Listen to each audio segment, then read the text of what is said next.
हमारे चैनल को सब्सक्राइब करें और बेल आइकन दबाएं। हाय, मैं हूं आदित्य श्रीवास्तव और आप मुझे अभिजीत के नाम से जानते हैं। For more episodes of CID, subscribe to live crime and hit the bell icon.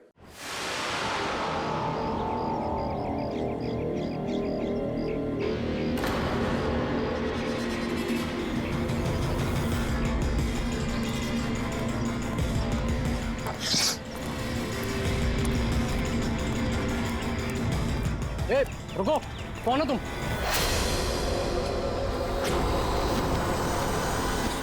तुम नहीं, यहाँ तुम नहीं हो सकते। नहीं। ए, रुक! अरे यहाँ आने की परमिशन नहीं है किसी को। वॉचमैन, पकड़ो इसे। वो देखो भाग रहा है, पकड़ो उसे।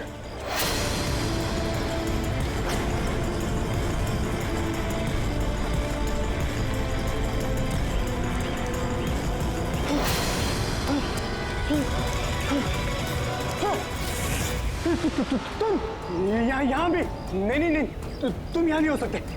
नहीं।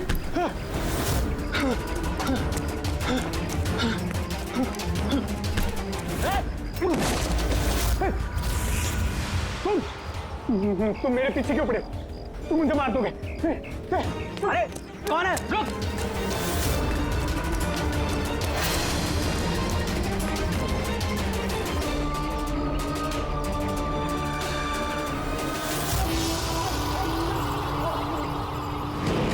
परेश, तुम कहाँ हो? मैं तुम्हारी मदद करने आया हूं। देखो, डरो नहीं, सामने आओ। मैं तुम्हें उससे बचा लूंगा। कुछ नहीं कर पाएगा वो तुम्हारा। सामने आओ परेश।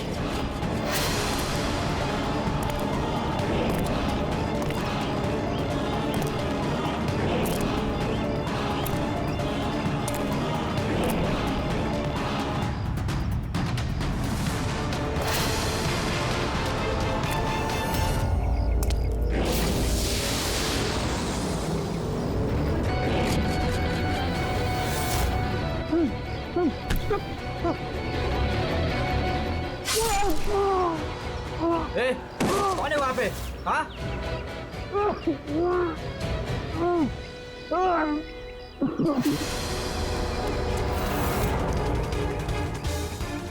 अरे क्या हुआ ये सब? अरे किसने किया? बोलो, बताओ। ठीक तो हो तुम? अरे बताओ, किसने किया ये सब? इंस्पेक्टर दया।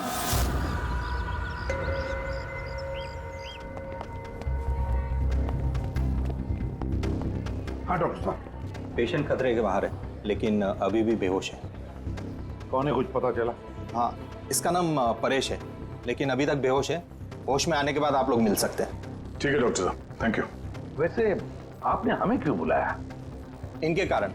इनका कहना है कि हमला करने वाला आप ही की टीम का है। What? क्या बकवास कर रहे हैं आप? सीआईडी का काम होता है आम आदमी को मुजरिमों से बचाना, हमला करना नहीं, समझा? सब सच बकवास ही लगता है, लेकिन ये बकवास नहीं है, क्योंकि पीड़ित ने खुद मुझसे कहा है। क्या बताया उसने? किसने हमला किया उस पर, बताओ। दया। What? क्या बोल क्या रहे हो? मैंने उस पर हमला किया? हाँ, उसने मुझसे यही कहा है कि आपने ही उस पर हमला किया है और आप उसे जान से मारना चाहते हो। क्या? मैं उसकी जान लेना चाहता हूँ? हाँ सर, मुझे लगता है कि आपको दया को अरेस्ट कर लेना चाहिए। हमें हमारा काम बताने की जरूरत नहीं है, समझा? मुझे पता था कि आप अपने कलीग का ही साथ देंगे। देखा, चोर चोर मौसेरे भाई। ज्यादा जज मत बन, समझा? और तुम्हारी सर्टिफिकेट की जरूरत नहीं है हमें। परेश को कैसे जानते हो तुम? मैं उसे नहीं जानता सर। तो फिर? सर, ये हमारी कंस्ट्रक्शन साइट पर हमें मिला था। हमें देखकर ऐसे बिहेव कर रहा था कि जैसे इसने कोई भूत देख लिया हो, और फिर एकदम से अंदर भाग गया। और थोड़ी देर बाद इसकी चीख हमें सुनाई दी। जब हम वहां पहुंचे तो वो बुरी तरह जख्मी हालत में पड़ा था, और उसने उसी हालत में हमें बताया कि उस पर हमला दया ने किया है। मैं एक समय पे दो जगह पे नहीं हो सकता। मैं सुबह से ब्यूरो में था। तसल्ली के लिए तुम वो सीसीटीवी फुटेज देख सकते हो, समझे? लेकिन फिर उसने आपका नाम क्यों लिया? एक काम कीजिए, अब जाइए यहाँ से, जाइए। बहुत बोल दिया। Thank you very much doctor साहब। समझ में नहीं आ रहा था, जब तुम ब्यूरो में ही थे तो फिर परेश ने ऐसे क्यों कहा कि दया ने उस पर हमला किया?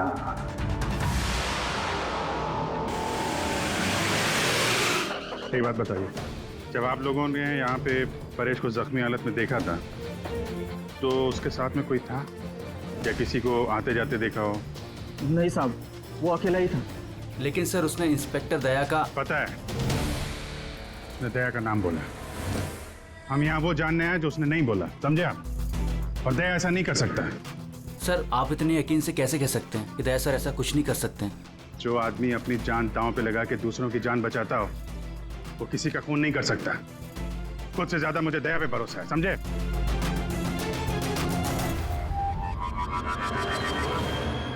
आसपास चेक करते हैं, शायद कोई सबूत मिल जाए।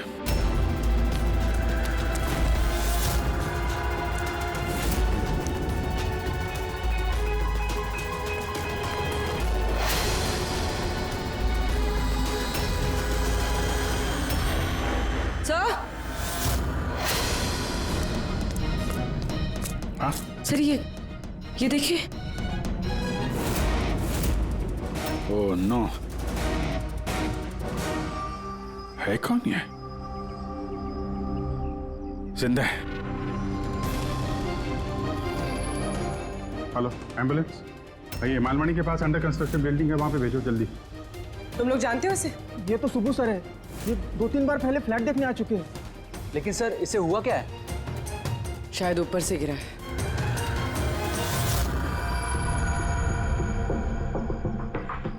ऊपर से गिरा है या फिर गिराया गया है? पेशेंट की कंडीशन स्टेबल है, ये बहुत जल्द होश में आ जाएगी। गुड।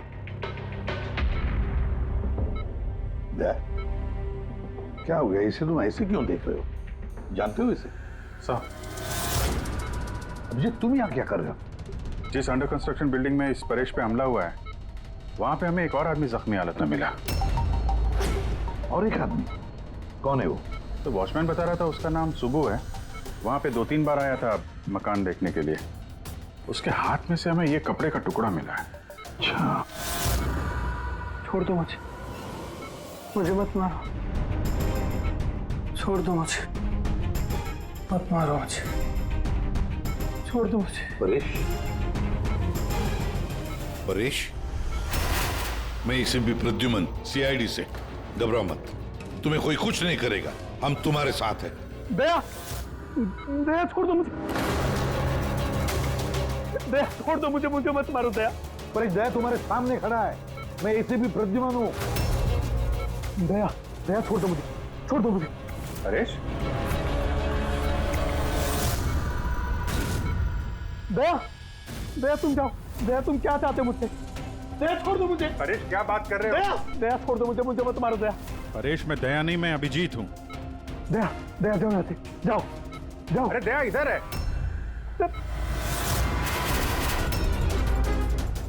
दया छोड़ दो मुझे, मुझे मत मार दो दया। परेश इधर देखो, हम पहले मिल चुके हैं, तुम जानते हो मुझे। दया, छोड़ दो मुझे, मुझे मत मारो। सब दया हो, तुम सब दया हो, मुझे मत मारो। डॉक्टर, दया छोड़ दो मुझे, डॉक्टर, दया छोड़ दो मुझे, डॉक्टर साहब, देखिए ना क्या हो गया इसको? दया छोड़ दो मुझे, मुझे एक मिनट, सब दया कुछ नहीं होगा तुम्हें। एक मिनट, सब दया हो तुम, सब दया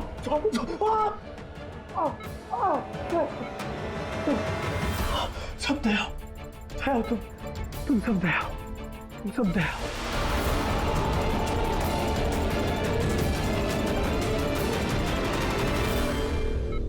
ये चक्कर है क्या? और हर किसी के चेहरे में उसे मेरा चेहरा नजर आता है। हाँ वही तो, इसलिए जब उसने उस आर्किटेक्ट को, उसके असिस्टेंट को, उस वॉचमैन को देखा तो ऐसे बर्ताव करने लगा जैसे उसने भूत देखा है।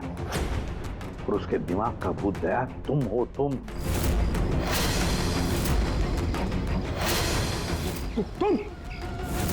और इसीलिए उसे लगता है कि तुमने उस पर हमला किया है, क्योंकि हमलावर में भी वो तुम्हें ही देख रहा होगा। तो मेरी समझ में ये बात नहीं आ रही सर कि मेरा ही चेहरा क्यों? दया, तुम कह रहे थे ना इसे तुम पहले से जानते हो, कैसे? सर लगभग 15 साल पहले मैंने इसे गिरफ्तार किया था सर। हाँ, और 2 साल पहले ये जेल से छूट गया। और पिछले 2 साल में अलग अलग केस में मैंने इसे 2 बार अरेस्ट किया सर। अभिजीत, ये परेश पुराना मेहमान दया था। और परेश पे हमला किया किसने और क्यों?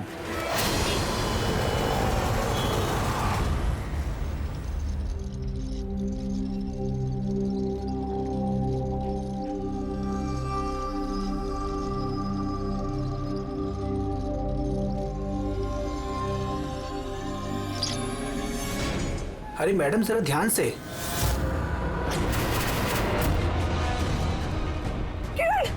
कौन किरण? मैं कोई किरण नहीं हूँ। अरे क्या कर रही मैडम, क्या कर रही हैं आप? आपको कुछ गलतफहमी हो रही है मैम।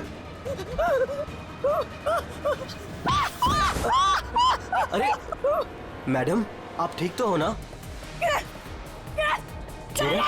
कौन किरण?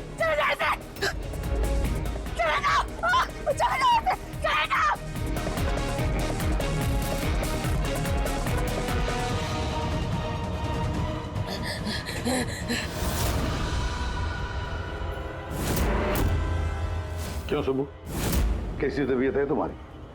सर, पैर की हड्डी टूट गई है और बाकी इधर उधर थोड़ी सी चोटें लगी हैं। मुझे एक बात बताओ, क्या हुआ था उस दिन? हाँ? वो आदमी सीढ़ियों से भाग रहा था जब मैं उससे टकराया, और जब मैंने उसके हाथ में चाकू देखा तो मैंने शोर मचाया और उसे पकड़ने की कोशिश की, लेकिन तब उसने मुझे धक्का दे दिया और मैं नीचे गिर गया।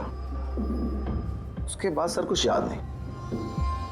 सुबह, तुम्हारे हाथ में से हमें वो जो एक कपड़े का टुकड़ा मिला था, लाल कलर के चौकड़ी का, क्या वो उस आदमी की शर्ट का टुकड़ा था? जी सर, शर्ट पहना था उसने वो, और हाथापाई के दौरान शायद वो मेरे हाथ में आ गया था। अच्छा ये बताइए, उस आदमी का चेहरा देखा था? सब कुछ इतनी जल्दी में हुआ कि कुछ याद नहीं। ठीक है, अब तुम जाओ, अगर जरूरत पड़े तो हम तुमसे फिर मिलेंगे, ठीक है? जी सर, थैंक यू सर। जाओ।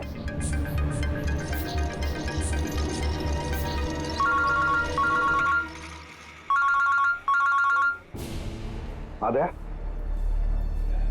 क्या? कहां पर? अच्छा ठीक है, मैं अभिजीत और पूरी को भेजता हूं उधर। हाँ हाँ, अभी अभी। यस। क्या हुआ सर? दया बता रहा था कि किसी सुपरमार्केट में एक औरत आसपास के सभी लोगों पर हमला कर रही थी और हर एक को किरण किरण किरण नाम से पुकार रही थी। देखिए मैडम, हम लोग सीआईडी से हैं, आपकी मदद करने के लिए आए हैं, ठीक है? ये चाकू हमें दीजिए। तुम्हें किरण हो? देखिए मैडम, मैं किरण नहीं हूँ, मैं इंस्पेक्टर अभिजीत हूँ। मैं तुम्हें भी जान से मार दूंगी। मैं नहीं छोड़ूंगी। आप प्लीज नहीं छोड़ूंगी। चाकू रखिए। तुम भी किरण हो, मैं बोलता। क्या हुआ? सॉरी। Oh no. अरे क्या हो गया? ये औरत गिर कैसे गई?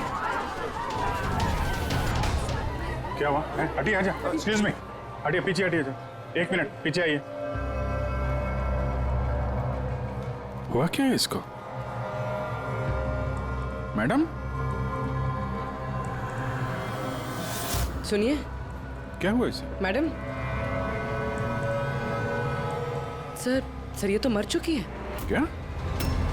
इसके शरीर में टेट्राकोटॉक्सिन या ब्यूरारे नाम का जहर इंजेक्ट किया गया था, जिसकी एक बूंद भी जानलेवा हो सकती है।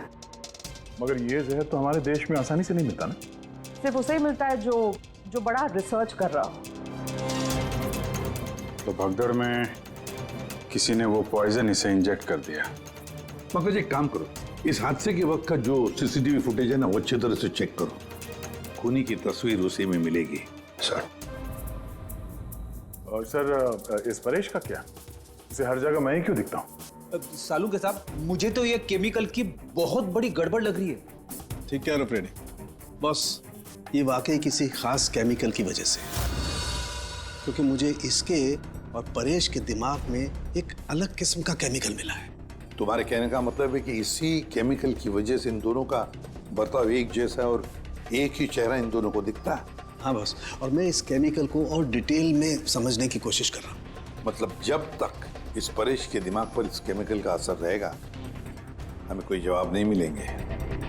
और अभिजीत, ये कपड़े का टुकड़ा जो आपने हमें दिया था, इसमें से भी हमें कुछ मिला है। कमाल है तारिका जी, आज तो फोरेंसिक में एक के बाद एक सबूतों का खजाना हाथ लग गया है। क्या मिला क्या आपको? ये कॉटन का कपड़ा है और इसके रेशों में आटे के कुछ ट्रेसेस मिले। आटा? सिर्फ आटा? सिर्फ आटा। हाँ वाकई खजाना तो हाथ लगा है। आटा। सर ये फोटोग्राफ है सर। ये जितने भी लोग हैं इनमें से किसी ने उन्हें पॉइजन का इंजेक्शन दिया सर।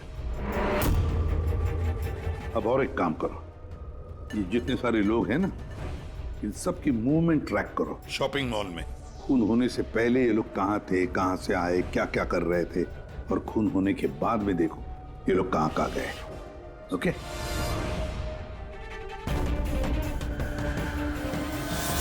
सर मैंने इस औरत का बैकग्राउंड चेक किया। इसका नाम शिप्रा है। ये एक हाउसवाइफ थी। सर परेश तो फिर भी एक मुजरिम है, उसके कई दुश्मन हो सकते हैं, लेकिन इसकी किससे क्या दुश्मनी हो सकती है? वजह तो कुछ भी हो सकती है पूर्वी, लेकिन एक बात कॉमन है शिप्रा और परेश के बीच में, तो उन दोनों के ब्रेन में वही केमिकल मिला है, तो उन दोनों का दुश्मन भी एक ही हो सकता है। इस किरण के बारे में क्या पता चला? सर किरण शिप्रा का पति था और 2 साल पहले ही उसकी मौत हो चुकी थी। सर किरण शिप्रा को काफी मारता पीटता भी था। कोई ना कोई बात तो है इस परेश और शिप्रा के बीच में, कोई कॉमन बात, जिसकी वजह से ये दोनों भी उस खूनी के निशाने पर आ गए। क्या हो सकती है वो कॉमन बात? क्या हो सकती है? सर मैं परेश के पड़ोस में पिछले 5 साल से रहता हूँ, पर अजीब बात है सर, ना मैंने उसे कभी देखा ना कभी मुलाकात हुई। और कोई नहीं है परिवार में उसके? सर उसके पिताजी थे, जिनकी मौत तब हो गई थी जब वो जेल में था, और कोई नहीं है। सर शिप्रा का हस्बैंड बहुत स्ट्रिक्ट था। वो उससे मिलना तो दूर, किसी से बात तक करने अलाउ नहीं करता था। इनफैक्ट वो तो उसको मारता पीटता भी था। सर उसके हस्बैंड के डेथ के बाद ना मैंने बहुत कोशिश की कि मैं उससे बात करूं, उससे पूछूं, लेकिन उसने इंटरेस्ट नहीं रखा। अच्छा, उसका कोई करीबी दोस्त, कोई रिश्तेदार नहीं था क्या? सर मुझे नहीं लगता कि होगा। ऐसे शिप्रा और परेश दोनों की जिंदगी में एक बात कॉमन, दोनों जिंदगी में अकेले थे, ना कोई दोस्त ना कोई रिश्तेदार। सर दोनों में एक चीज कॉमन है। क्या? सर हमने परेश और शिप्रा का कंप्यूटर चेक किया, तो उनकी कंप्यूटर हिस्ट्री से पता चला है कि दोनों ने ही ऑनलाइन सपोर्ट ग्रुप ज्वाइन किया था। अच्छा, ऑनलाइन सपोर्ट ग्रुप मतलब? सर ये ग्रुप्स है जो डिप्रेशन, लोनलीनेस, ड्रग एडिक्शन और अल्कोहलिज्म में फंसे होते हैं, उनकी काउंसलिंग करता है और उनकी मदद करता है। सर शिप्रा ने 2 हफ्ते पहले ही एक ऐसा ग्रुप ज्वाइन किया था जो शादीशुदा जिंदगी में परेशान लोगों की मदद करता है, और परेश ने अपने अकेलेपन से निकलने के लिए पिछले महीने ही ऐसा ग्रुप ज्वाइन किया था। अजीब इत्तेफाक है, दोनों ने ऑनलाइन ग्रुप ज्वाइन किया और दोनों को एक ही तरीके की परेशानी हुई। कुछ पता चला इस ग्रुप के बारे में? सर हमारा साइबर एक्सपर्ट राज इस ग्रुप को ट्रेस करने की कोशिश कर रहा है, जल्दी कुछ पता चल जाएगा। सर शिप्रा का खून इसी आदमी ने किया। जिस वक्त उसका खून हुआ था उस वक्त जितने भी लोग मौजूद थे, ये सबसे ज्यादा अजीब है सर। जिस वक्त अभिजीत सर और पूर्वी सुपरमार्केट पहुंचे थे, ठीक उसी वक्त ये आदमी वहां पहुंचा था सर, और भीड़ में घुस गया था, और जब शिप्रा की मौत हुई तो फटाफट वहां से भाग गया।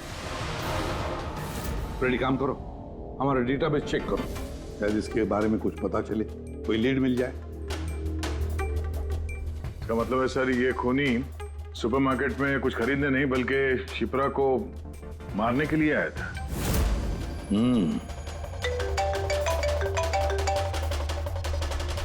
हाँ राज, ओके ठीक है, तो तुम मुझे एड्रेस SMS कर दो। Thank you. Sir cyber expert Raj का फोन था, उसका कहना है कि ये दोनों ग्रुप्स एक ही IP एड्रेस से बनाए गए हैं। एक ही कंप्यूटर से? हाँ सर। आईपी का एड्रेस मिला है?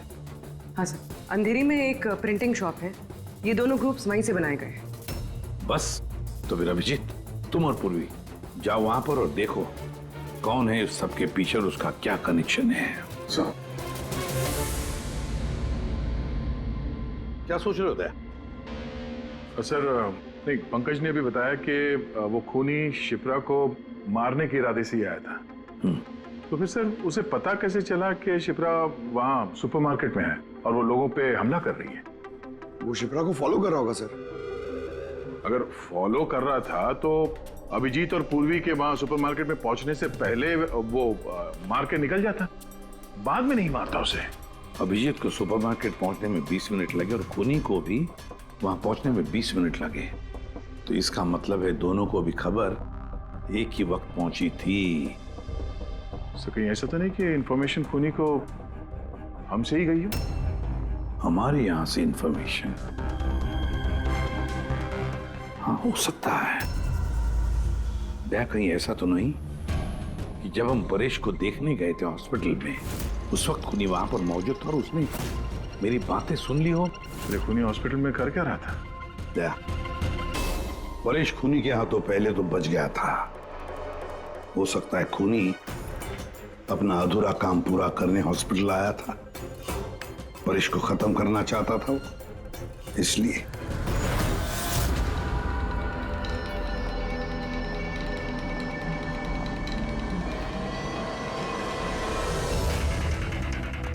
डॉक्टर साहब, क्या आपने इस आदमी को देखा है?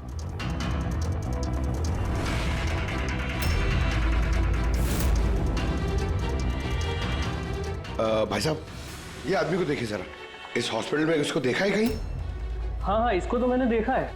कहाँ देखा है? वहाँ वेटिंग रूम में।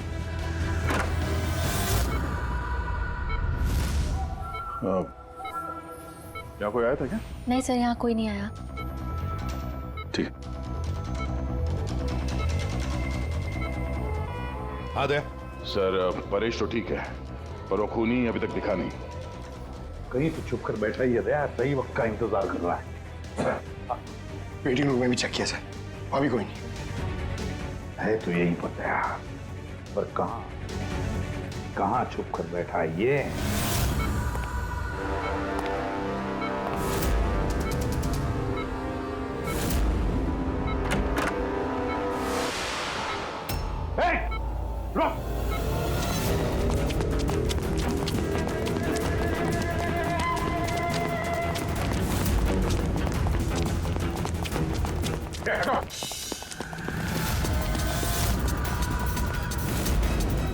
कहाँ भागोगे? रुक!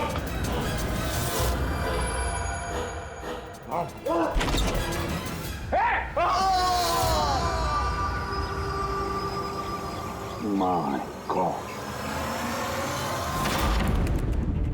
हाँ भाई, क्या मिला?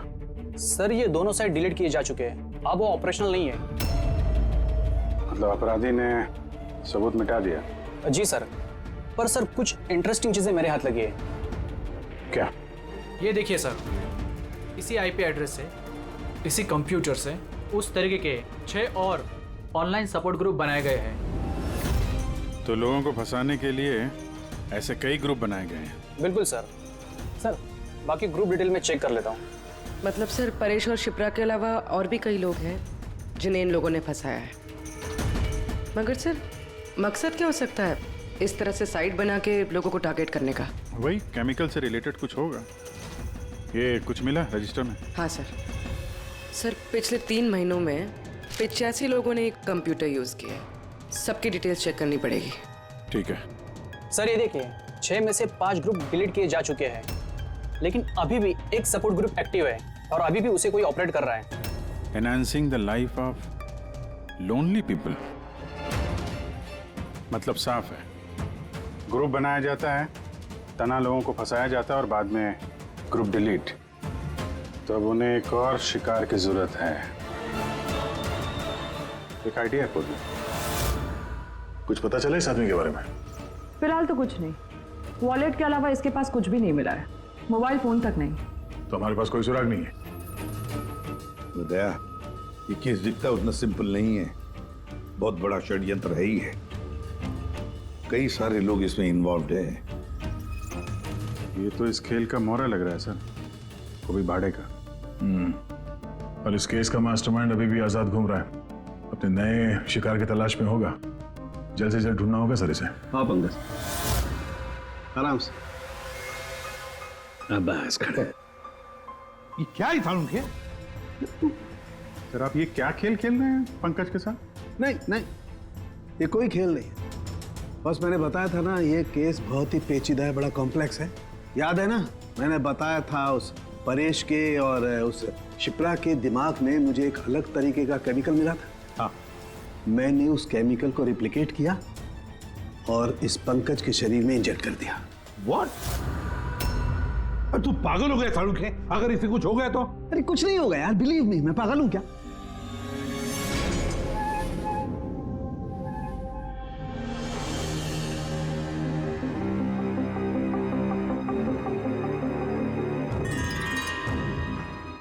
पंकज, अब आंखें खोलो, देखो तुम्हारे सामने कौन खड़ा है। तो फ्रेडी सर है। ग्रेट, ये फ्रेडी सर है ना। अब इस तरफ देखो पंकज, यहां कौन खड़ा है?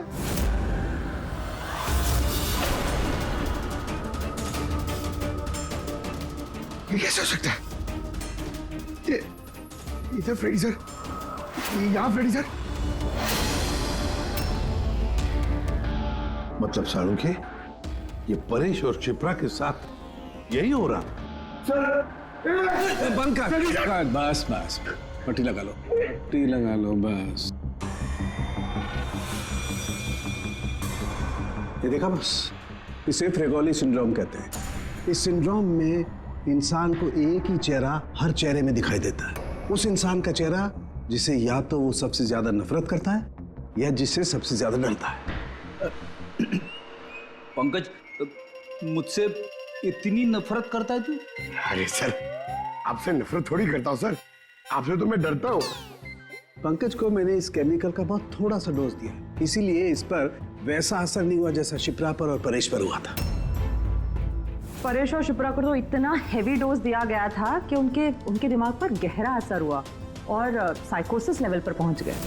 इसलिए दोनों ऐसा रिएक्ट कर रहे थे जैसे सामने भूत दिख गया हो। तो इसका मतलब जैसे जैसे परेश के दिमाग से ये केमिकल का असर कम होगा, नॉर्मल हो जाएगा और हमें अपराधी तक पहुंचने का जरिया मिल जाएगा। हो सकता है, लेकिन दावा नहीं कर सकते। और हाँ, हम ये भी नहीं कह सकते कि इस केमिकल का असर कितने दिनों में खत्म होगा।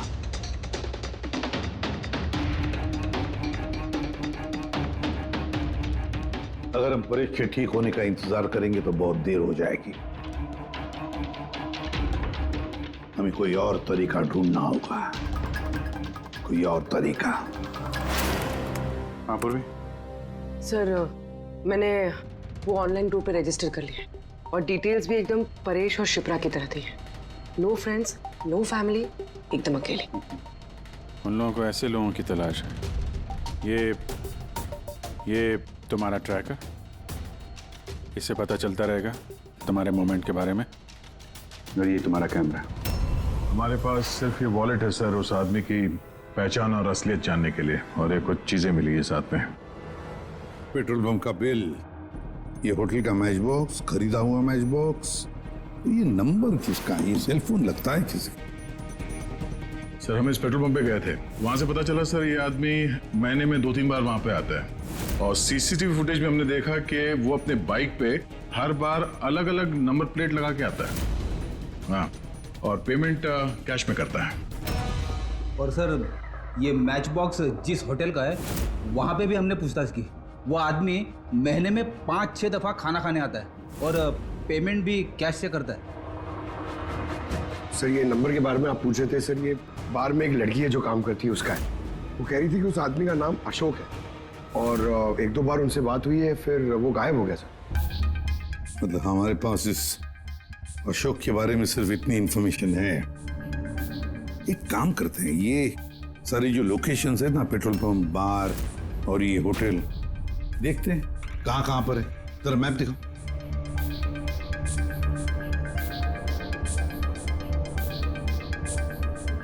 ये वो जगह है जहाँ पे वो पेट्रोल पंप है। सर यहाँ पे बाहर है सर। और सर ये होटल है। बार, ये होटल, पेट्रोल पंप। दया सर ऐसे नहीं लगता तुम्हें? देखो ना कि सारे के सारे लोकेशंस 1 किलोमीटर के दायरे में है यहाँ से। हो सकता है सर उसका घर या ऑफिस इस जगह के आसपास ही कहीं। Are you ready? I'm ready. चल चल। सर मैं रेडी। अरे वाह, बहुत अच्छा गेटअप है। इसके घर का क्या किया? सर पूर्वी के लिए भाड़े पे 1 हफ्ते के लिए घर लिया। I mean, अल्पा के लिए।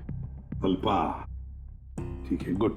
लेकिन पूर्वी चौकन्ना रहना, उनका पहला कदम क्या होगा हमें पता नहीं है।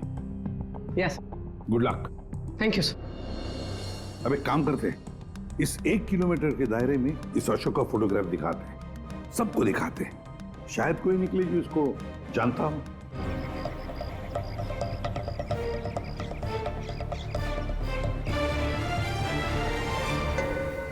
पूर्वी। हाँ सर। चौकन्ना रहना। सर यहाँ पे तो सब ठीक है।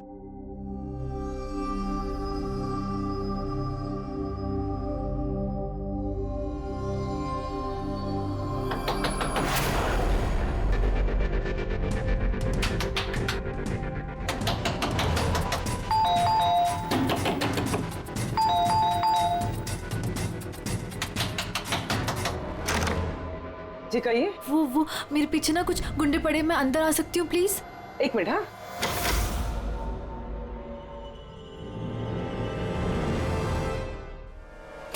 हाँ हाँ जल्दी आओ। क्या क्या क्या हुआ क्या तुम्हें? अरे ये तो आदिति है, शिप्रा की पड़ोसन। वो एक्चुअली मेरे पीछे कुछ गुंडे पड़ गए थे, मुझे समझ नहीं आ रहा था, इसलिए मैं आपके घर आ गई। कोई बात नहीं। Thank you miss. अल्पा। और तुम? अदिति। बैठो। अब प्लीज मुझे 1 गिलास पानी देंगे प्लीज? अभी लाती हूँ।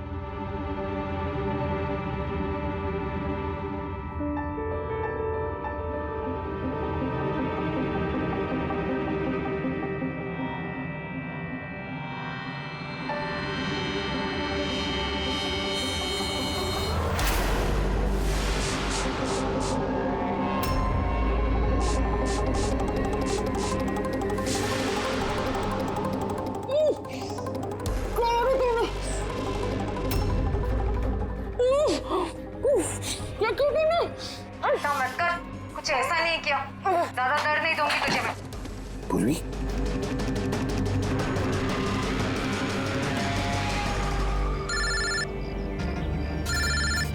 हाँ सर। क्या शिप्रा की पड़ोसन अदिति? सर मैं फौरन वहां पहुंचता हूं।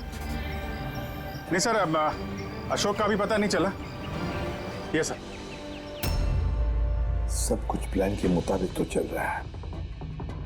अब देखते हैं आदिति पूर्वी को कहां लेकर जा रही है। अरे ये क्या, ट्रैकर एक ही जगह पे मूवी नहीं हो रहा?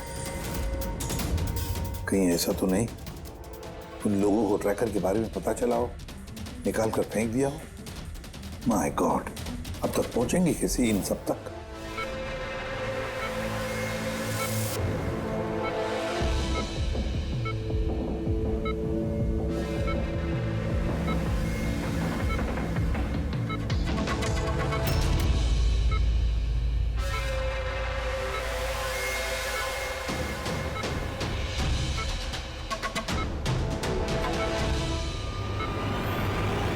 चलो, तुम्हारे दवा का वक्त हो गया है। अब अच्छे बच्चे की तरह दवा लो और तुम बिल्कुल भी टेंशन मत लेना, तुम्हें ज्यादा दर्द नहीं दूंगी। कौन हो तुम? छोड़ो मुझे, छोड़ो मुझे। चिंता मत करो, मैं तुम्हें दर्द नहीं दूंगी। छोड़ो मुझे।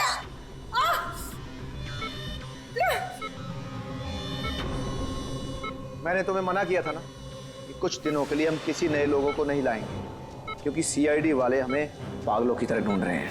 हमारी कोई भी लापरवाही हमें बहुत महंगी पड़ सकती है। सर अदिति का घर बंद था, दरवाजा तोड़ के हम लोग अंदर भी घुसे पर कुछ हाथ नहीं लगा सर। इस अशोक का भी कुछ पता नहीं चल रहा है। सर ऐसा लग रहा है हमारे लिए सारे रास्ते बंद हो गए। नहीं फ्रेडी, हमारे लिए कोई रास्ता बंद नहीं होता, हम सीआईडी वाले रास्ता बनाते हैं। सर वो लोग कहीं पूर्वी को केमिकल इंजेक्शन ना दे दे। नहीं, कुछ नहीं करेंगे वो लोग, पूरी को कुछ नहीं होगा। कोई तो बात हम मिस कर रहे हैं, कोई तो बात है जो हमसे छूट रही है, पर क्या क्या हो सकती है वो बात? सर वो कपड़े का टुकड़ा जो हमें सुबह के हाथ में मिला था, उसके रेशे में आटा मिला था हमें। हाँ सर, आटा। जब मैं अशोक के बारे में रोड पे लोगों से पूछ रहा था, हाँ, तो वहां पे मैंने एक आटा की चक्की देखी थी और उसके पीछे एक पुरानी बिल्डिंग भी है। तो फिर जरूर वो आदमी जिसने परेश पर हमला किया उस आटे की चक्की के आसपास ही रहता होगा, इसीलिए तो उसकी शर्ट पर आटा आ गया। तो ये भी तो हो सकता है कि परेश पे हमला करने वाला अशोक ही हो। सर वो कपड़े का टुकड़ा भी अशोक का ही हो सकता है। ये भी हो सकता है कि परेश पे हमला करने वाला और ये अशोक दोनों एक गैंग के लिए काम करते हो और वो गैंग आटे के चक्की के आसपास होगा। सबके सब आटे के चक्की के आसपास ही हो गया अभिजीत, और पूर्वी को भी उस चक्की के आसपास ही रखा होगा।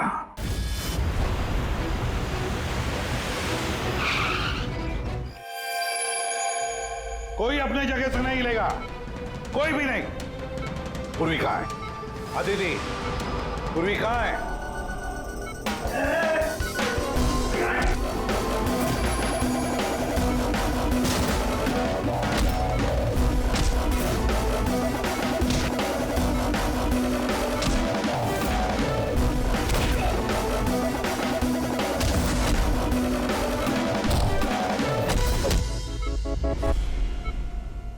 सब नर्सेज और डॉक्टर इस तरफ आ जाओ। चले चलो तुम भी जल्दी। डॉक्टर अदिति, पूर्वी कहाँ है? पूर्वी कहाँ है?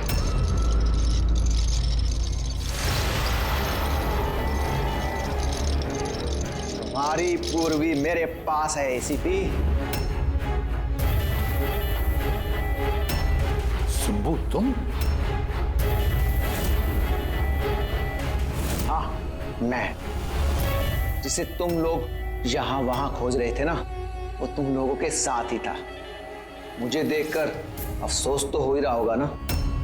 मुझे पता था सीआईडी कोई भी काम अधूरा नहीं छोड़ेगी, इसलिए मैं अपना हर कदम फूंक फूंक कर रख रहा था। लेकिन इस अदिति की बेवकूफी की वजह से सब गड़बड़ हो गया और मुझे फंसाने के लिए तुमने अपने इस ऑफिसर को मेरे पास भेज दिया। लेकिन अब ये मेरे जाल में फंस चुकी है और मुझे यही यहां से बाहर निकालेगी। तुम्हें क्या लगता है पूर्वी की आड़ लेकर तुम हमसे बच जाओगे? नहीं, लगता नहीं है, ऐसा ही होगा।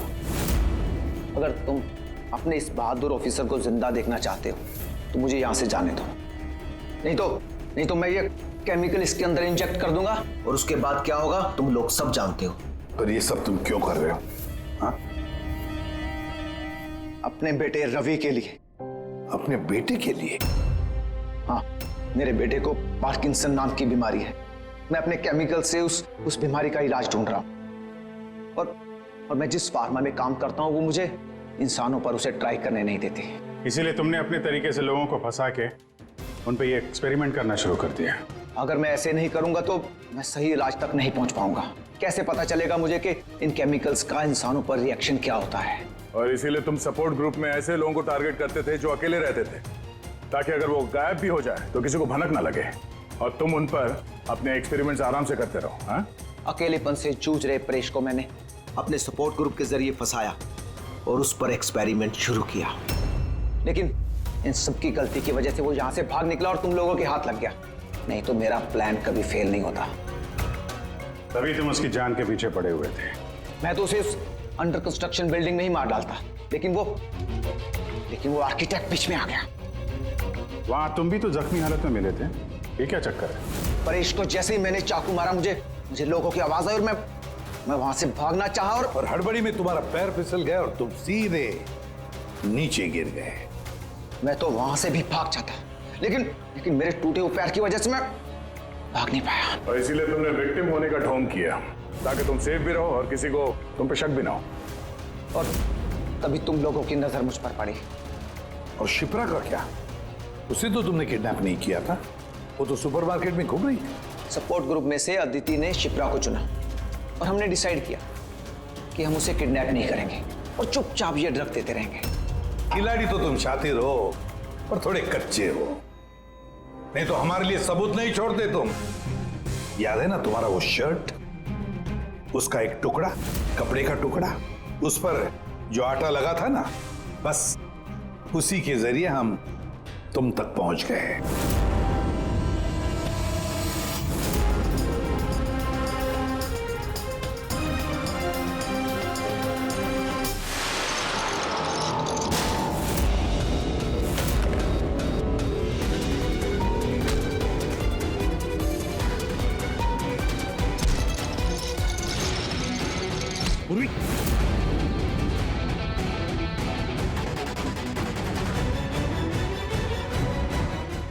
देखो, हाँ?